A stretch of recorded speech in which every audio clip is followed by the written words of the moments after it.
Hey salut à tous les amis, aujourd'hui on se retrouve dans une nouvelle vidéo où je vais vous faire une review de l'épisode 3 de SNK. Comme d'hab, le lien est dans la description pour pouvoir voir l'épisode gratuitement. Avant de commencer cette vidéo, n'hésite pas à t'abonner, il y aura du nouveau contenu toutes les semaines sur plusieurs thèmes différents.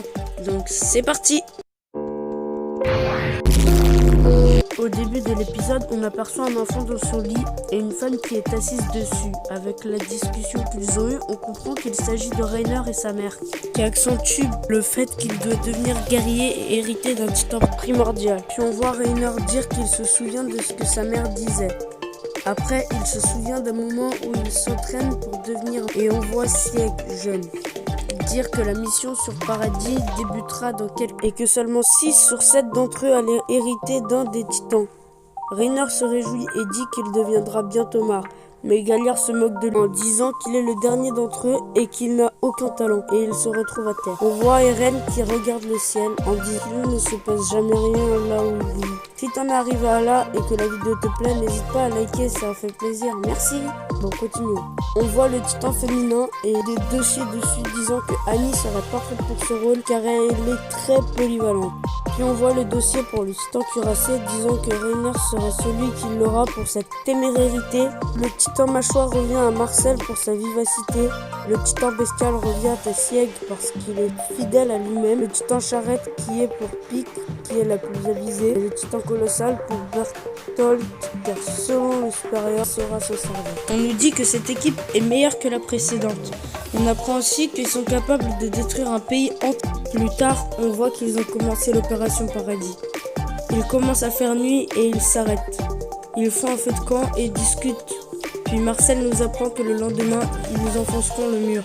Puis on apprend que Marcel a chanté les louanges de Reiner et qu'il a discrédité son frère pour influencer l'état-major, car il voulait protéger son frère. Puis Reiner est tellement choqué qu'il ne sent même pas l'arrivée des titans derrière lui. Puis Marcel saute pour protéger Reiner et se fait dévorer par le titan. Reiner court et s'éloigne des autres en croyant que les autres sont morts et se mettent à pleurer. Puis d'un coup, Annie arrive et lui met un coup de pied. Peu de temps après, Annie et Berthold partent. Reiner leur dit que s'il rentre, il ne sera pas le seul à être puni. Puis Annie tabasse Reiner. Après, on voit Eren, Armin et Mikasa au moment où le titan colossal détruit le mur. Et on voit Annie, Berthold et Reiner dans le même refuge que Eren et Mikasa. Puis plus tard, ils sont au camp d'entraînement et l'instructeur interroge Reiner. Il demande ce qu'il fait là. Reiner lui répond qu'il est là pour sauver l'humain. On voit Annie prendre en filature une personne et on voit que cette personne c'est Kenny. Mais je n'ai pas très bien compris l'utilité de cette scène, donc je ne me retiens pas dessus. On voit Eren qui s'entraîne à maîtriser l'équipement tridimensionnel. Reiner lui dit de continuer comme ça et il accomplira son objectif. Puis on voit Reiner avec le canon d'un fusil dans la bouche, hésitant à appuyer sur la gâchette. Mais ne s'en sent pas capable car il doit encore s'occuper de la nouvelle génération.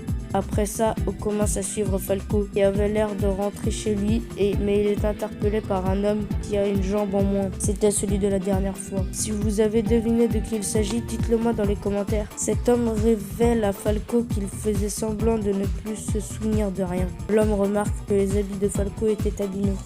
Il suppose que ce doit être l'entraînement pour devenir guerrier. Falco dit qu'il n'en deviendra pas un à cause de Gabi. L'homme lui dit que c'est tant mieux car il préférerait que Falco vive vieux. Falco lui dit qu'il voudrait qu'elle soit recalée pour pas qu'elle ne meure jeune. L'homme dit à Falco que depuis qu'il est dans l'hôpital, il se demande comment c'en est arrivé là. L'homme nous dit que ce qui a poussé ces gens-là à s'engouffrer dans cet enfer, c'était plutôt à cause de leur entourage. Mais ceux qui se sont enfoncés eux-mêmes dans les limbes n'ont pas le même regard. Ils entrevoient autre chose au fond de cet enfer.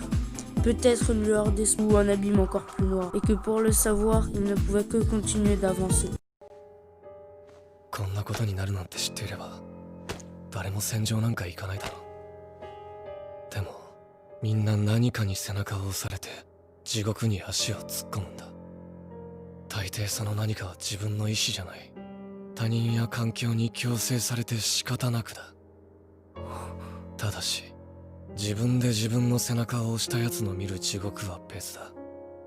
その地獄の先にある何かを見ている。それは希望かもしれないし、さらなる地獄かもしれない。それは進み続けた者にしかわからない。Maintenant, mes impressions sur l'épisode. Grâce à cet épisode, on en apprend plus sur comment Reiner et les autres sont devenus titans. On nous montre sous quelles circonstances Marcel est mort. Et aussi, on nous montre aussi les liens entre Reiner, Annie et Bertolt. Mais sinon, j'ai vraiment envie de voir à quoi vont ressembler les prochains combats. Sur ce, c'est la fin de la vidéo. Si elle vous a plu, n'hésitez pas à liker, commenter en cas de questions et à vous abonner pour plus de contenu. À la prochaine!